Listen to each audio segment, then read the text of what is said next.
Welcome. If you want to connect Bluetooth device to your Samsung Galaxy A41, for the first you have to open the notification bar, then click on the Bluetooth icon and turn on Bluetooth. Right now do the same on the second smartphone. Let's click on the device.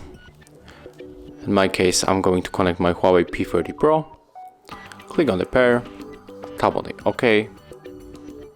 And right now we have to open notification bar on the second device and open the pairing request and tap on the pair. And as you can see, our devices are connected. This is how it looks. Thank you guys for watching. Leave thumbs ups, comments, and of course subscribe to our channel.